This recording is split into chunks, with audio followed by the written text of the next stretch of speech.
अस्सलाम वालेकुम students, welcome to the lecture number 3 of course calculus 1। आज जो हमारा टॉपिक है जो हम कवर करेंगे वो होगा डोमेन ऑफ फंक्शन।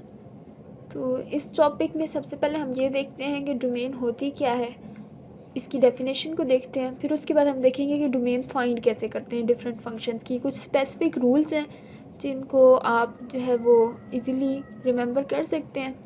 और आज की वीडियो में मैं लिखना कम करूँगी, बट मैंने जो पहले से मैंने इस लेक्चर को प्रिपेयर करते हुए ये नोट्स बना लिए थे, तो मैं अब आपको यही शो करूँगी आज की वीडियो में। क्योंकि लास्ट 2 वीडियोस थी उनमें हैंड रिटन नोट्स उसी वक्त बनाते हुए क्लास के दौरान करवाते हुए तो बहुत ज़्यादा टाइम हो गया था और अपलोडिंग में बहुत ज़्यादा देर हो जाती है, और इसी वजह से फिर 1-2 दिन रह गए थे, लेक्चर वगैरह नहीं हम इसको कवर कर सके। तो इसलिए मैं कोशिश करूँगी कि साथ साथ हैंड रिटन भी करवाऊँ और साथ ये नोट्स जो मैं लेक्चर से थोड़ी सी देर पहले प्रिपेयर कर लेती हूँ इनके ज़रिए भी आपको समझा दूँ, ताकि ज़्यादा टाइम हमारा ना यूज़ हो। तो अब हम स्टार्ट करते हैं अपना लेक्चर, और जो सबसे पहला है वो है डोमेन ऑफ अ फंक्शन। तो डोमेन वो सारी वैल्यूज़ जो आप इंडिपेंडेंट वेरिएबल्स में पुट करते हैं और फिर उसके बाद जो आपको आंसर मिलता है उसको आप डोमेन कहते हैं। अगर हम इसको इजी वर्डिंग में देख लें कि सारी वैल्यूज़ जो जो आप पुट कर सकते हैं और आपको एक रियल आउटपुट मिले, जिससे वो सारी वैल्यूज़ जो आप किसी भी, अब जैसे यहाँ पर ये लिखा हुआ है 1/x+2। अब यहाँ पर x में वो x यहाँ पर जो है आपके पास इंडिपेंडेंट वेरिएबल है, तो x में वो सारी वैल्यूज़ जो आप पुट करें और आपके पास रियल आंसर आए, डिफाइंड आंसर है, वेल डिफाइंड आंसर हो, तो उसको हम क्या कहते हैं, वो सारी वैल्यूज़ जो जो भी हम पुट कर सकते हैं वो सारी वैल्यूज़ मिला के डोमेन बन जाती है इस फंक्शन की। लेट्स से हम कहते हैं y = 1/x+2, तो इस फंक्शन की डोमेन वो सारी वैल्यूज़ आएंगी जो हम x में पुट कर सकते हैं और हमारे पास रियल आउटपुट है। यही बात ऊपर डेफिनेशन में लिखी हुई है, all possible value of independent variables which generate a real output is called domain of a function. उन सबको हम डोमेन कहते हैं। अब जैसे कि रूल नंबर 1 मैंने लिखा 1/x+2, इसमें इस तरह के क्वेश्चंस में अगर आपको क्वेश्चन दे दिया जाए कि find the domain of 1/x+2, तो इसकी डोमेन कैसे फाइंड करेंगे। जो भी फ्रैक्शन की फॉर्म में होगा उसमें आपने क्या करना होगा कि जो नीचे वाली आपके पास टर्म होगी, यानी कि जो डिनोमिनेटर होगा, इसको आपने इक्वल टू 0 करना है। इसको जब आप इक्वल टू 0 करेंगे तो आपके पास x की वैल्यू आएगी, x+2 = 0, तो x आपके पास क्या हो जाएगा, -2। ये -2 इसलिए हुआ क्योंकि 2 जब इस साइड पर आएगा, अपोजिट साइड पर, तो इसका जो है साइन चेंज हो जाएगा, तो ये -2 हो जाएगा, x आपके पास -2 हो गया। यानी कि x+2 कब 0 होगा, जब आपके पास x -2 होगा। अब x+2 जब 0 हो जाएगा तो ये आपके पास रियल आउटपुट नहीं होगी। तो इस केस में आपके पास x, जब भी आपके पास -2 होगा तो आपके पास नीचे वाली टर्म 0 हो जाएगी। इसलिए हमने x को कभी भी -2 नहीं होने देना, यानी कि हमने इस वाली चीज़ को डोमेन में से निकाल देना है। तो डोमेन, इस तरह की जो भी फंक्शंस होते हैं सब की डोमेन क्या होती है, रियल नंबर्स। तो रियल नंबर में से हमने माइनस कर दी, डोमेन में से रियल नंबर की जो डोमेन है इसमें से हमने ये वाली -2 वाली जो वैल्यू है माइनस कर दी। तो यहाँ पर अब जो -2 लिखा हुआ है ये क्योंकि जिन ब्रेसेस में लिखा हुआ है इनका मतलब होता है, कर्ली ब्रैकेट्स में, इनका मतलब होता है, इनमें जब भी कोई वैल्यू लिखी जाए तो इनका मतलब होता है जस्ट ये डिस्क्रीट नंबर, यानी कि जस्ट ये -2 जो है हमने इस पूरे सेट में से सिर्फ -2 को एक्सक्लूड किया। जब भी -2 होगा x तो हमारे पास नीचे वाली टर्म 0 हो जाएगी और ये फिर एक रियल आउटपुट नहीं होगी, दैट्स वाई हम -2 निकाल देते हैं।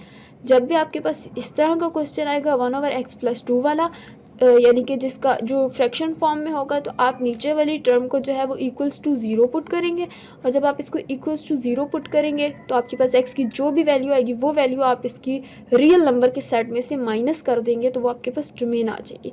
अब रेंज कैसे निकालते हैं, तो रेंज को निकालने का जो तरीका है, आप क्या करेंगे, आपने ये -2 पुट किया इसके अंदर, यानी कि जो डोमेन आपने निकाल दी है।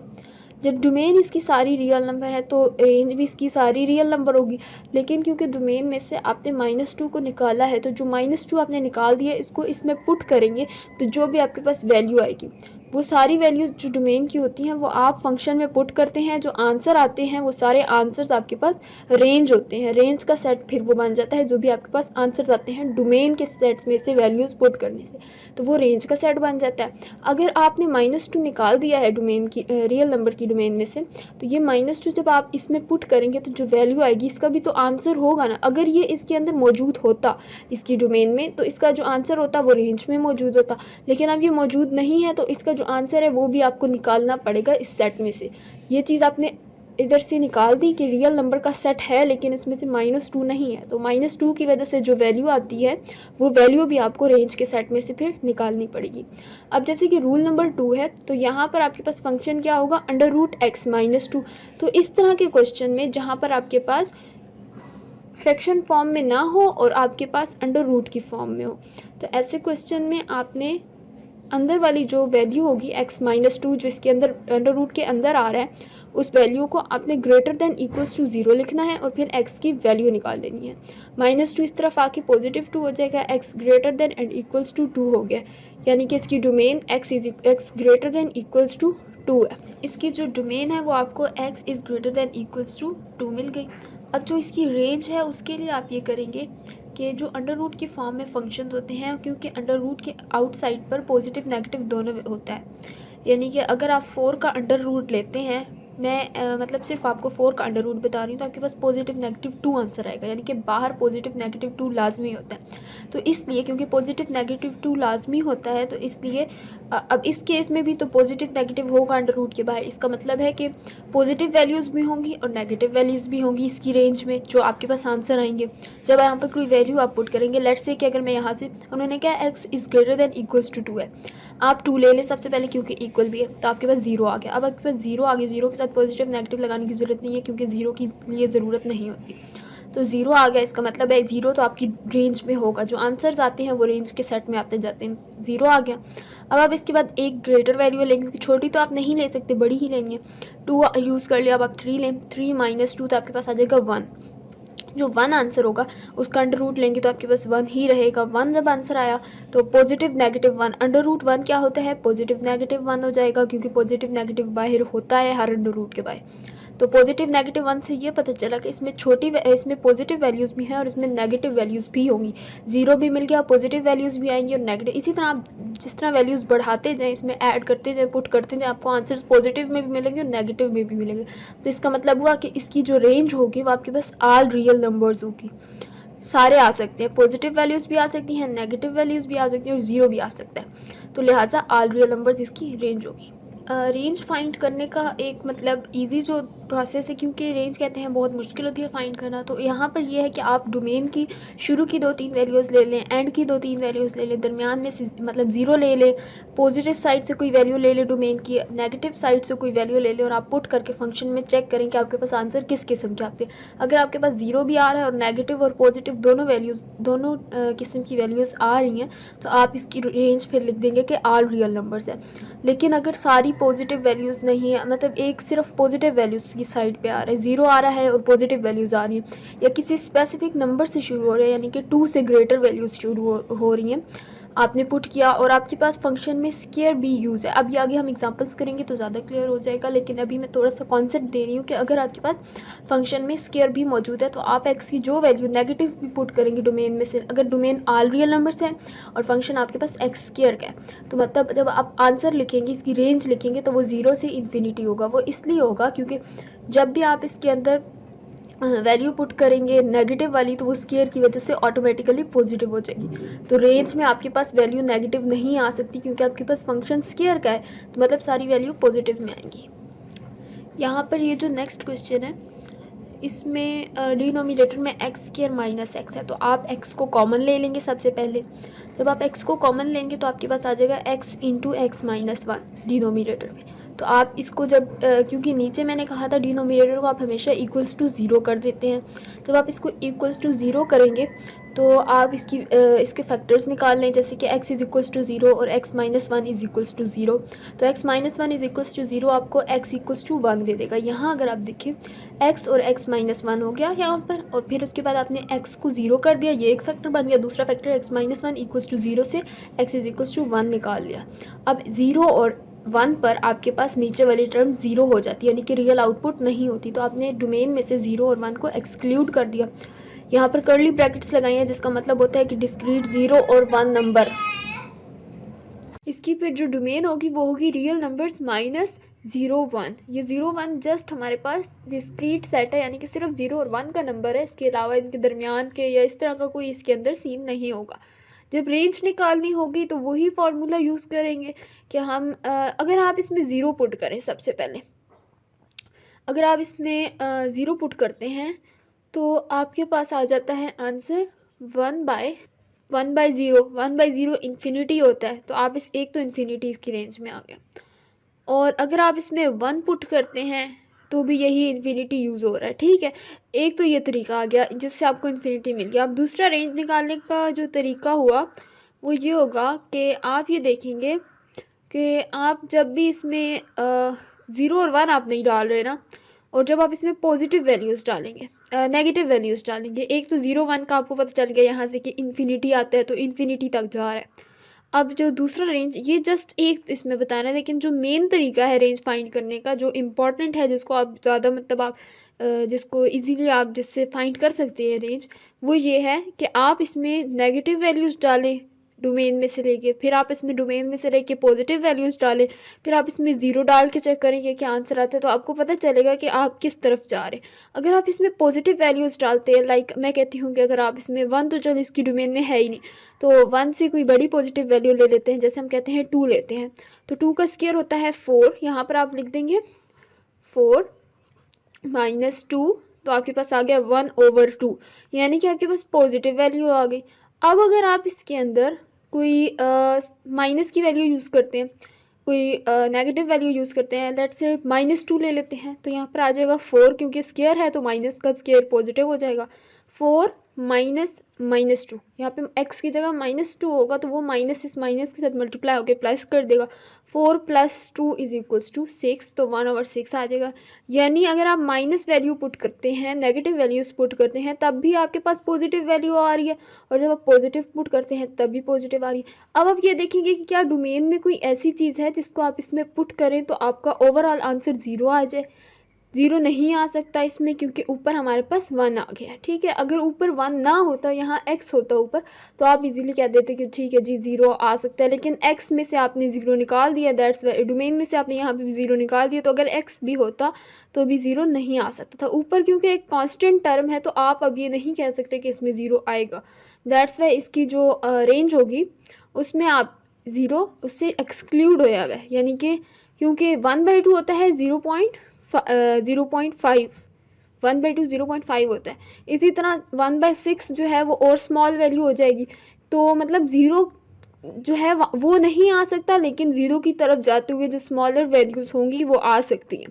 तो बीच के अंदर कितने ज़्यादा रियल नंबर्स होते हैं, रैशनल नंबर्स होते हैं, 0 से 1 के दरमियान में बहुत ज़्यादा होते हैं, तो infinite number of rational numbers और रियल नंबर्स होते हैं। दैट्स वाई हम ये कहेंगे कि 0 इंक्लूड नहीं है, और मैंने इसीलिए ये वाली ब्रैकेट लगाई है जो 0 को तो एक्सक्लूड कर रहा है, लेकिन 0.5 0.65 0.995 इन सब चीज़ों को इंक्लूड कर रहा है।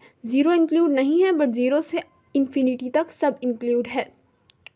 इसकी एक और जो इम्पॉर्टेंट सी, मतलब अगर आपको इस तरह नहीं समझ आ रही, तो जो नंबर लाइन होती है आप उसके ज़रिए इसको देख लें कि नंबर लाइन में ये होता है कि अगर आपने एक 0 लिया है और यहाँ पर आपने एक 1 लिया हुआ है, तो आप ये कहेंगे कि 0 से 1 तक के सारे एलिमेंट्स हैं, लेकिन ये 0 के ऊपर आप होल डाल देंगे, यानी कि सिर्फ 0 नहीं है। अब 0 और 1 के दरमियान में कितनी जगह है, वो सारी जितने भी एलिमेंट्स होंगे वो सब इसमें इंक्लूड हैं इसकी रेंज में, यानी कि वो आ सकते हैं। जैसे कि अभी हमने 2-3 ट्राई करके देखिए कि 0.65 0.25 इस तरह के एलिमेंट्स आ रहे हैं, तो मतलब ये हुआ कि हमारे पास सिर्फ 0 नहीं आएगा, अप्रोच कर रहे हैं 0 को, लेकिन 0 नहीं आएगा, 0 से इन्फिनिटी तक आएंगे। माइनस इन्फिनिटी टू 0 नहीं हम ले रहे, क्योंकि हम कह रहे हैं कोई भी माइनस वाली वैल्यू इसको प्लस कर देगी, दैट्स वाई पॉजिटिव कर देगी, तो मतलब सिर्फ पॉजिटिव वैल्यूज़ आ रही हैं इसकी रेंज में, माइनस की कोई वैल्यू निकलती ही नहीं। आप अगर माइनस वाली डोमेन पुट करेंगे तो भी आपके पास पॉजिटिव वैल्यूज़ ही आएंगी। अब नेक्स्ट एग्जांपल देखते हैं, एग्जांपल से ज़्यादा क्लियर हो जाएगा। एक रूल ये हमने देखा कि हमारे पास डिनोमिनेटर में कोई चीज़ होगी, कोई फ्रैक्शन होगा, पी बाई क्यू की फॉर्म में होगा, तो डिनोमिनेटर में जो भी चीज़ होगी हम उसको इक्वल्स टू ज़ीरो करके फैक्टर्स बनाएंगे, और वो जो फैक्टर्स बनेंगे उसको हमने एक्सक्लूड करना होगा डोमेन में से, रियल नंबर के जो सेट है उसमें से, तो वो हमारी डोमेन आ जाएगी। जो दूसरा हमारे पास टाइप के क्वेश्चंस हैं, जो नेक्स्ट रूल है, उसमें हम ये देखेंगे कि हमारे पास पी बाई क्यू की फॉर्म में, यानी कि रैशनल नंबर की फॉर्म में तो हैं, लेकिन नीचे जो डिनोमिनेटर है वो हमारे पास पोलिनोमियल नहीं है, डिनोमिनेटर में हमारे पास अब अंडर रूट भी आ रहा है। तो इस केस में हमने क्या करना होगा, जो हमने सिर्फ अंडर रूट के केस में किया था, जो नोमिनेटर में अंडर रूट था और फ्रैक्शन की फॉर्म में नहीं था, उस वाले में जो हमने किया था हम वही इसमें करेंगे नीचे वाले के साथ सिर्फ। अगर ऊपर कोई और वैल्यू आ जाती है, मतलब x प्लस टू ऊपर आ जाता है और नीचे under root x plus two आ जाता है, तो ऊपर वाले को अलग करेंगे, नीचे वाले की अलग डोमेन निकालेंगे, और नीचे वाले को हम एज जस्ट एक पोलिनोमियल ट्रीट करके और इसकी डोमेन निकालेंगे, ऊपर वाले की भी इसी तरह डोमेन निकालेंगे, और एंड पे हम इन दोनों की डोमेन्स का इन दोनों की डोमेन्स को इकट्ठा करके हम ये कहेंगे, जो दोनों में आ रहा होगा वो हम कहेंगे कि ये इसकी डोमेन है। अभी ट्राई करते हैं तो आपको ईजिली समझ आ जाएगा। तो अब सबसे पहले हमने under root x plus two की डोमेन निकाल के चेक करना है कि जी इसकी डोमेन क्या है, फिर हम 1/, under root x plus two की निकालेंगे। Under root x plus two के लिए हमने ये कहा था कि हम जो अंदर वाली टर्म होती है एक्स प्लस टू, इसको हम क्या करते हैं, greater than equals to zero करते हैं। जब हम इसको greater than and equals to zero करेंगे तो हमारे पास यहाँ पर x is greater than equals to -2 आ जाएगा। अब इक्वल वाला जो है, हमने ये कहा कि एक तो ये रूल होता है, जो दूसरा रूल देखा था हमने, ये इधर से हमें ये पता चल गया कि x greater than equals to -2 है क्या। तो दूसरी चीज़ हमने देखी थी, वो ये देखी थी कि हम डिनोमिनेटर को हमेशा इक्वल्स टू ज़ीरो कर देते होते हैं, तो वही काम यहाँ पर भी कर दिया हमने। एक केस में ये किया कि हमने x प्लस टू वाला रूल लगाया कि इसको greater than equals to zero करेंगे, और इधर से हमने निकाली x की वैल्यू। इसी तरह हमने दूसरा ये रूल लगाया कि हमने डिनोमिनेटर जो फ्रैक्शन की फॉर्म में होता है, उसमें जो भी डिनोमिनेटर में होता था हम उसको इक्वल्स टू ज़ीरो करते थे, तो हमने इसको ये under root x plus two को इक्वल्स टू ज़ीरो किया। तो अंडर रूट इस तरफ भी जब आएगा तो इसकी अंडर रूट अगर इस तरफ भी हम स्केयर लेते हैं और इस तरफ भी लेते हैं तो अंडर रूट खत्म हो जाएगा, x plus two is equals to zero आ गया, एक्स की वैल्यू -2 आ गया। अब ये जो -2 होता था हम इसको एक्सक्लूड कर देते होते थे, वही चीज़ यहाँ लिखी हुई है, यानी कि x is greater than equals to -2 है। इक्वल्स टू वाली चीज़ हमने एक्सक्लूड की, ऊपर वाले रूल में देखा कि एक्सक्लूड है, तो अब यहाँ पे भी एक्सक्लूड करनी पड़ेगी हमें, क्योंकि एक जगह पे एक्सक्लूड हो चुकी है, अब दूसरी जगह पे हम उसको ले तो नहीं सकते, वरना वो फिर हमें ज़ीरो दे देगा, वेल डिफाइंड नहीं होगा उसका आंसर। नीचे हमारे पास डिनोमिनेटर में ज़ीरो आ जाएगा और ये वेल डिफाइंड नहीं होगा, हमें तो रियल आउटपुट चाहिए, तो अगर ऊपर एक्सक्लूड हो रहा है तो हमें नीचे लाजमी करना पड़ेगा। तो मतलब हम इधर डोमेन फिर ये कंसिडर करेंगे कि x इज़ ग्रेटर देन -2 है। तो x अगर ग्रेटर देन -2 इसकी डोमेन, ये देखिए यहाँ पर यही डोमेन निकली है, ये डोमेन है। तो अब हमने इसकी रेंज लेके चेक करनी है, हम इसमें मुख्तलिफ वैल्यूज़ पुट करेंगे। अब ग्रेटर देन -2 का मतलब क्या हुआ कि अब आगे इससे आगे जो है -1 पुट कर सकते हैं, हम इसमें 0 पुट कर सकते हैं, लेकिन हम इसमें जो है ना -3 नहीं पुट कर सकते। अगर हम इसमें -1 पुट करके यहाँ चेक करें तो क्या वैल्यू आती है, फिर हम इसमें मतलब डिफरेंट वैल्यूज़ चेक करें तो हमें पता चलेगा कि क्योंकि ऊपर हमारे जो है ना x नहीं है, नोमिनेटर में हमारे पास 1 है, तो जो भी वैल्यू आएगी वो फिर छोटी होती जाएगी, या फिर हम क्योंकि अंडर रूट जो है वो उसको और छोटा करेगा, और फिर इस तरह वैल्यू 1/, जो भी यहाँ पर आपके पास फिल होगा तो उसकी फॉर्म में होगी, तो आपके पास पॉइंट्स में वैल्यू आएंगी इधर भी। तो आप इसको चेक करेंगे कि अगर आप इधर माइनस में वैल्यू लेते हैं, -2 से हमने कहा x ग्रेटर होगा, यानी कि -2 तो हो नहीं सकता, -1 लेके चेक करते हैं, -1 + 2 हमारे पास आ जाता है 1। अब 1 जो है उसका अंडर रूट क्या हो जाएगा, +-1। तो आप इसको अगर +-1 ले लेते हैं और 1/+-1, यानी कि आपका ओवरऑल आंसर +-1 में आ गया। अब आप कोई और वैल्यू लेंगे तो उससे इसी तरह चेंज होता रहेगा। अंडर रूट अगर आपके पास आ जाता है किसी भी फंक्शन में, तो इसका मतलब ये हुआ कि आपके पास पॉजिटिव और नेगेटिव दोनों में वैल्यूज़ आ रही हैं। अब यहाँ पर कोई स्केयर वगैरह नहीं है जिसकी वजह से हम इसके माइनस वाली वैल्यूज़ को एक्सक्लूड करें। दैट्स वाई यहाँ पर माइनस इन्फिनिटी टू इन्फिनिटी तक होगा, यानी कि रियल नंबर्स होगा एक्सेप्ट ज़ीरो, यानी कि ज़ीरो नहीं आ सकता, और होल रियल नंबर्स होंगे, यानी कि माइनस में भी वैल्यूज़ आ रही हैं। और यहाँ पर इन्होंने हमने जो है ना जो मैंने नोट्स बनाया उसमें मैंने ज़ीरो को तो एक्सक्लूड किया हुआ है, लेकिन मैंने माइनस इन्फिनिटी से जो ज़ीरो तक के एलिमेंट्स हैं उनको नहीं चूज़ किया। तो आप इसमें ये कर दें, इसकी रेंज में रियल नंबर्स का सेट माइनस ज़ीरो का जस्ट डिस्क्रीट नंबर, यानी कि सिर्फ ज़ीरो इंक्लूड नहीं है, बाकी सारी डोमेन में रेंज में वैल्यूज़ आएंगी। तो एक दफ़ा दोबारा इसको रिव्यू कर लेते हैं कि इस तरह के क्वेश्चंस को हमने कैसे सॉल्व करना होता है। जब हमारे पास डिनोमिनेटर में अंडर रूट आ जाए तो हम ये देखते होते हैं कि हम पहले इस पूरी टर्म को, पूरे जो भी अंडर रूट जो भी चीज़ है, इसको इक्वल्स टू ज़ीरो करते हैं। जो हमने रूल नंबर 1 देखा था उसके मुताबिक कि हमने जो है ना डिनोमिनेटर को इक्वल्स टू ज़ीरो करना है।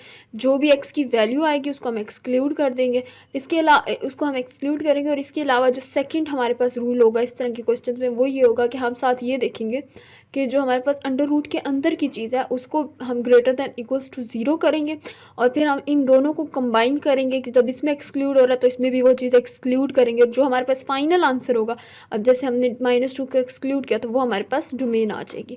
और फिर इसकी 2-3 वैल्यूज़ लेकर हम चेक कर लेंगे कि रेंज इसकी क्या। अगर अंडर रूट यूज़ हो रहा है फंक्शन में तो इट मीन्स कि हमारे पास होल रियल नंबर्स हैं। फिर आपने एक चीज़ चेक करनी होगी कि आपके पास क्या ज़ीरो भी आ रहा है या नहीं। तो आप इसके अंदर कोई ऐसी, आप देखें कोई ऐसा एलिमेंट है इसके डोमेन में जिसको आप यहाँ पुट करेंगे तो आपके पास ज़ीरो आएगा। तो इसको ज़ीरो नहीं किया जा सकता क्योंकि इसके जो नोमिनेटर है उसको ज़ीरो होना चाहिए था। अगर उसमें एक्स आ जाता तो हम कहते हैं कि ठीक है जी, नोमिनेटर के तहत ये ज़ीरो हो रहा है। बट ये नोमिनेटर जो है इसमें 1 है, एक कांस्टेंट टर्म है। जब आपके पास कांस्टेंट आ जाए, यानी कि 1 आ गया कांस्टेंट, तो फिर आपके पास ज़ीरो नहीं आ सकता। और आप कहते हैं कि आपके पास जो रेंज है उसमें आपके पास ज़ीरो इंक्लूड नहीं है। जब भी आपके पास फंक्शन में नोमिनेटर कांस्टेंट हो तो आप कहते हैं कि आपके पास रेंज में ज़ीरो इंक्लूड नहीं होगा। इसीलिए यहाँ पर ओपन ब्रैकेट है, यानी कि ज़ीरो नहीं इंक्लूड, ज़ीरो से इन्फिनिटी तक वाले। लेकिन इस रेंज में मैंने आपको कहा थोड़ा सा प्रॉब्लम है, रेंज आप ठीक कर लें। आप ये कहेंगे कि ऑल रियल नंबर्स का सेट माइनस, और आप कहेंगे कि डिस्क्रीट ज़ीरो जो है इसमें इंक्लूड नहीं है, माइनस करली ब्रैकेट ज़ीरो करली ब्रैकेट ऑफ। ठीक है, आप यही करेंगे इसकी रेंज में। अब नेक्स्ट देखते हैं हम, जो नेक्स्ट वाला क्वेश्चन है उसमें x over under root 4 minus x. अब इसकी भी मैंने आपको पहले एग्जांपल दी थी कि ऐसा क्वेश्चन भी आ सकता है। ऊपर वाले की अलग डोमेन फाइंड करें, नीचे वाले की अलग करें, देन इसको कंबाइन कर लें। ऊपर वाले की क्या डोमेन होगी, जस्ट x है, तो x में आप जो मर्जी वैल्यू पुट कर दें। हमारा रेफरेंस सेट रियल नंबर है, उस रियल नंबर्स के सेट में से आप जो मर्जी वैल्यू x में पुट कर दें, आपके पास आंसर जो है वो रियल आउटपुट ही होगा। तो इट मीन्स इसकी डोमेन में आप सब पुट कर सकते हैं रियल नंबर के सेट से। इसकी डोमेन ऑल रियल नंबर्स है, ऑल रियल नंबर्स का सेट है। अब नीचे वाले की डोमेन निकालने का वही तरीका है जो ऊपर वाले क्वेश्चन में किया। हम पहले इसको होल को इक्वल्स टू ज़ीरो करेंगे और x की वैल्यू निकालेंगे, फिर हम 4 माइनस एक्स को सिर्फ greater than equals to zero करेंगे, वैल्यू निकालेंगे, कंपेयर करेंगे, और जो वैल्यू हमें एक्सक्लूड होगी ऊपर वाले के साथ वही हम नीचे वाले के साथ एक्सक्लूड करके, और फिर हम इसकी और ऊपर वाले की जो है ना होल जो हमारे पास डोमेन्स निकले उनको कंबाइन करेंगे। इसका सॉल्व हुआ हुआ पोर्शन अभी हम देखते हैं। अब यहाँ पर अगर आप देख लें तो वही 4 माइनस एक्स था जो अंडर रूट के अंदर, उसको हमने इक्वल्स टू ज़ीरो करके वैल्यू निकाल ली। यहाँ पर हमने अंडर रूट 4 माइनस एक्स को इक्वल्स टू ज़ीरो किया था, तो इस तरफ जब हमने स्केयर लिया और इस तरफ हमने स्केयर लिया तो हमारे पास अंडर रूट यहाँ से ख़त्म हो गया था, एंड देन हमने यहाँ पर एक्स इज इक्वल्स टू 4 निकाल लिया। इसको हमने एक्सक्लूड करना है। अब हम यहाँ पर इस होल को greater than equals to zero करेंगे, अंडर रूट 4 माइनस एक्स को, तो हमारे पास 4 minus x greater than equals to zero था, और हमारे पास माइनस एक्स जो है वो ग्रेटर दैन इक्वल्स टू -4 हो गया था। तो हमने दोनों साइड्स पर माइनस से मल्टीप्लाई किया, जिसकी वजह से जब भी हम नेगेटिव नंबर से मल्टीप्लाई करते हैं तो हमने फर्स्ट लेक्चर में देखा था हमें साइन चेंज करना होता है। तो ऊपर ग्रेटर देन इक्वल था और नीचे less than and equals to 4 हो जाएगा। जब लेस देन इक्वल्स टू 4 हो गया, ऊपर ग्रेटर था, माइनस से मल्टीप्लाई करने की वजह से लेस हो गया, एंड देन आपने इसकी डोमेन में से इक्वल को निकाल देना है। यहाँ पर क्योंकि हमने एक्सक्लूड किया है तो हम इधर भी एक्सक्लूड करेंगे, तो x सिर्फ जस्ट लेस देन 4 हो जाएगा। अगर x लेस देन 4 है तो आप इस होल वैल्यू को चेक करेंगे। आप अपने उसमें जो आपके पास क्वेश्चन है उसके अंदर आप डोमेन को डालेंगे जो x लेस देन 4 है।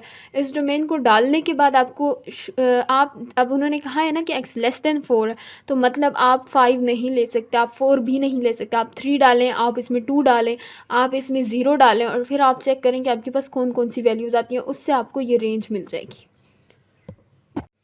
हमारे पास जो डोमेन निकली है वो है x<4। तो हम x<4 लेट से हम 3 ले लेते हैं और 3 को हम यूज़ करते हैं। तो 3 अगर हमने पुट किया x के अंदर तो 3 यहाँ पर आ जाएगा, ऊपर 3 आ जाएगा ओवर 4 - 3। तो 4 - 3 हमारे पास 1 हो जाता है, ऊपर 3 आ गया और नीचे आपके पास पॉजिटिव नेगेटिव 1 आ गया।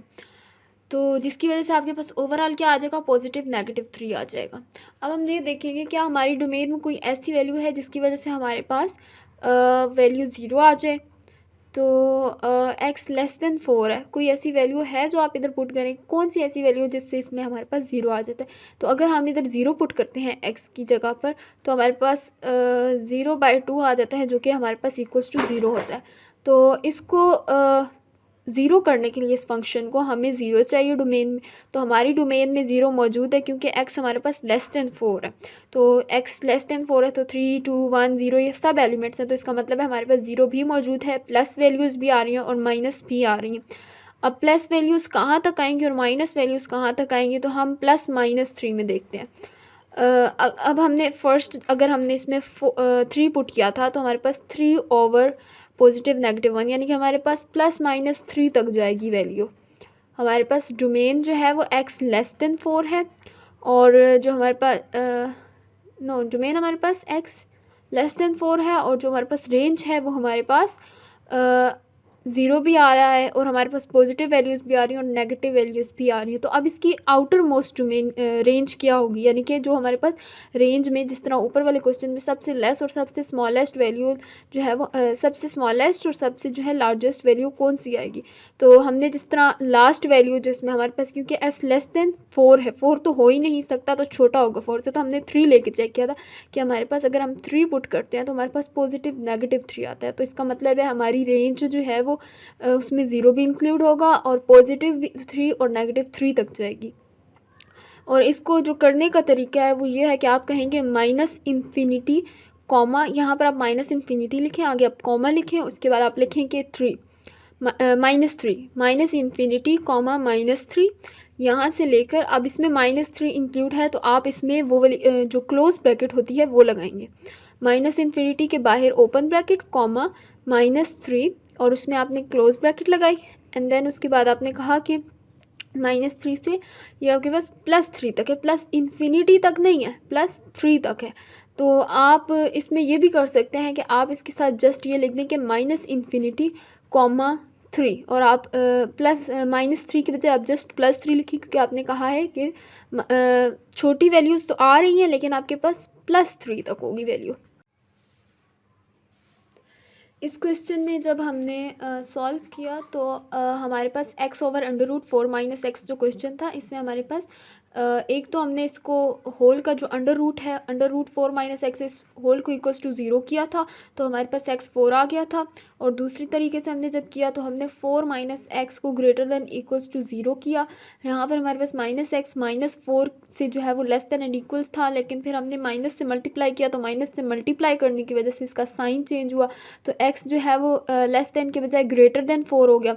अब x जो है वो ऊपर यहाँ पर था इस तरह -x <= तो हमारे पास फिर नीचे साइन चेंज हो गया, x <4 हो गया, माइनस से मल्टीप्लाई करने की वजह से x <4 हो गया।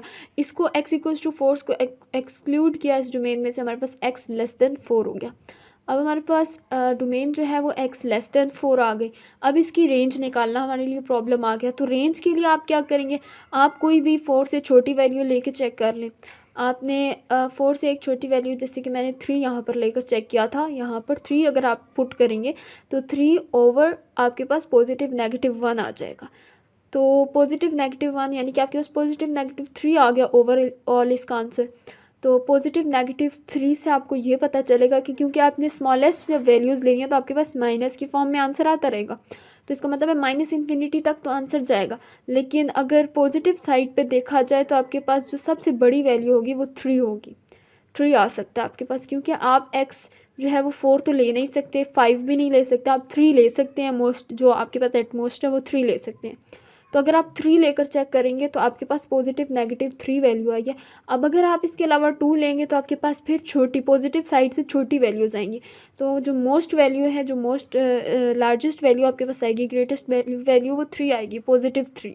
तो आप ये कहेंगे पॉजिटिव 3 तक इंक्लूड हो सकता है। और जो छोटी वैल्यूज़ अगर देखी जाए तो क्योंकि इसकी डोमेन में माइनस वैल्यूज़ हैं, आप माइनस वैल्यूज़ इसके अंदर पुट करें। मैंने एक माइनस वैल्यू पुट करके चेक किया है जिससे मेरे पास -5/3 आंसर आया। तो इसका मतलब ये हुआ कि आपके पास माइनस इन्फिनिटी तक चलता रहेगा, लेकिन आपके पास, क्योंकि हमारे पास डोमेन में -इन्फिनिटी टू 0 तक तो है, लेकिन पॉजिटिव साइड पे हमारे पास 0 to 4 तक है जस्ट।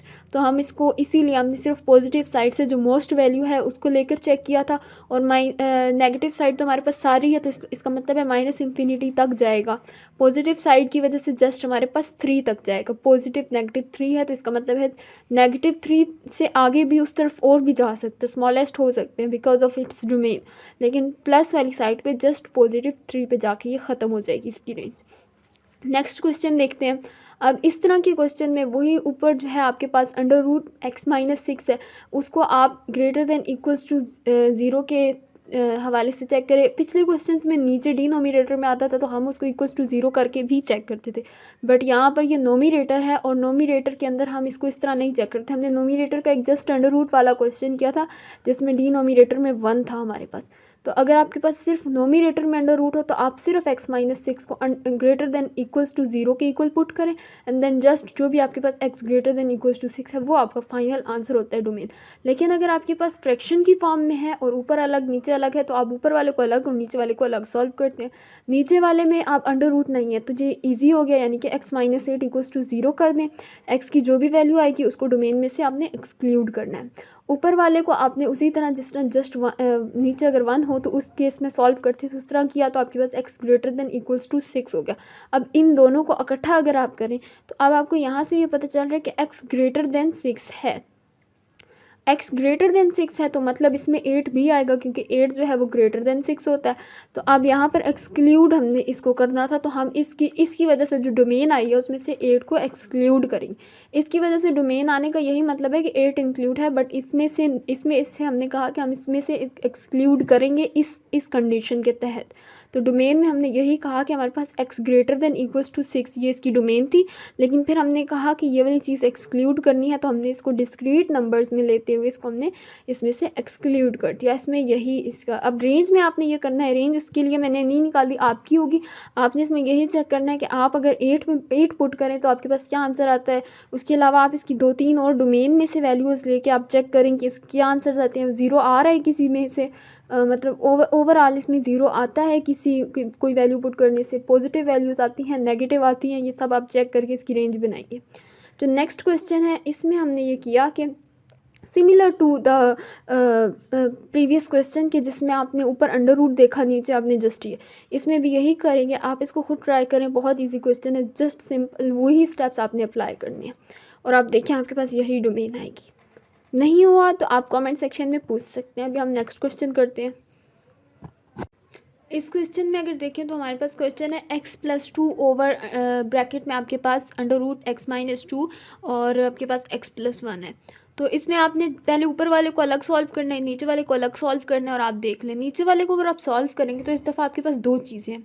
आप x+1 को और √x-2 को लेकर चेक करें। आप x+1 को, इसका एक तरीका ये है कि आप इनको मल्टीप्लाई कर दें, बट क्योंकि अंडर रूट है तो ये मल्टीप्लाई होना मुश्किल है, तो दैट्स वाई आप इसको रहने दें, आप इसको ऐसे ही सॉल्व करें। आप सबसे पहले क्या करेंगे कि ऊपर वाले के हिसाब से आप ये देखें कि ऊपर पॉलिनोमियल है तो ऊपर वाले के लिए सारी रियल नंबर इसकी डोमेन है। ऊपर अगर सिर्फ पॉलिनोमियल होगा तो आपके पास डोमेन जो है वो आपके पास ऑल रियल नंबर्स है। अब नीचे वाले के लिए सॉल्व करते हैं तो √x-2 हमारे पास आ गया। अब इसको सॉल्व करने के लिए वही तरीका है, आप इसको इक्वल्स टू 0 पुट करेंगे, आप इसको greater than equals to 0 put करेंगे। दोनों चीज़ें करके आप चेक कर लें। x-2 इक्वल्स टू 0 किया तो मतलब x इज इक्वल्स टू 2 आ गया, यानी कि x is equals to 2 exclude होगा। x-2 greater than equals to 0 किया तो आपके पास x greater than equals to 2 आ गया, ये इसकी डोमेन है। अब x+1 के हिसाब से इसको चेक किया जाए तो x आपके पास -1 आएगा। अगर x आपके पास -1 आता है, इस चीज़ को यहाँ से एक्सक्लूड कर दिया क्योंकि इसके ऊपर अंडर रूट नहीं है, दैट्स वाई हम इसको इस टर्म को जस्ट x+1 को इक्वल्स टू 0 कर देंगे। x आपके पास -1 आ गया, मतलब -1 एक्सक्लूड होगा। अब अगर आप यहाँ देखें तो इतने यहाँ पर एक बहुत जो है वो अच्छी बात ये होगी कि यहाँ पर x greater than equals to 2 था, यानी कि x इस वाली डोमेन के हिसाब से ये चीज़ पहले ही इंक्लूड नहीं है, दैट्स वाई हमें इसको एक्सक्लूड करने की ज़रूरत ही नहीं है क्योंकि डोमेन में है ही नहीं, तो हमें क्या ज़रूरत है इसके साथ छेड़ने की। हम इधर आएंगे, हमने कहा x greater than equals to 2 है, तो इस ऊपर वाली कंडीशन के हिसाब से जो हमने कहा था कि x-2 √x-2 is equals to 0 put करेंगे, तो उधर से जो x होगा उसको हमने एक्सक्लूड करना। उस कंडीशन के मुताबिक हमारे पास x2 आया था, तो x इज इक्वल्स टू 2 को भी एक्सक्लूड करना पड़ेगा, तो डोमेन क्या रह जाएगी x ग्रेटर देन 2। रेंज उसी तरह आप 2-3 वैल्यूज़ पुट करें, आपको पता चल जाएगा कि आपके पास रेंज क्या आती है, 0 आता है या नहीं आता वो भी आपको पता चल जाएगा। अब नीचे रेंज की डेफिनेशन लिखी हुई है जो कि मैंने आपको पहले ही कॉन्सेप्ट दे दिए, एग्जांपल्स दे दिए, दैट्स वाई आपको इजीली पता चल जाएगा। जब भी आप डोमेन पुट करते हैं फंक्शन के अंदर, जैसे कि ये डोमेन की जो भी वैल्यूज आप इसके अंदर पुट करते हैं, तो आपके पास जो सेट बनता है पूरा, जहाँ तक आप कहते हैं -∞ से इन्फिनिटी तक वैल्यूज़ आ रही है, यहाँ से यहाँ तक आ रही है, तो वो जो सेट होता है उस सेट को आप क्या कहते हैं, रेंज कहते हैं। तो आज का लेक्चर यहीं तक है। कोई अगर आपको प्रॉब्लम है हुआ तो किसी क्वेश्चन में तो आप बता दीजिएगा, फिर हम एक हेल्प सेशन अलग से रख लेंगे। और थैंक्स फॉर वॉचिंग एंड अल्लाह हाफिज़।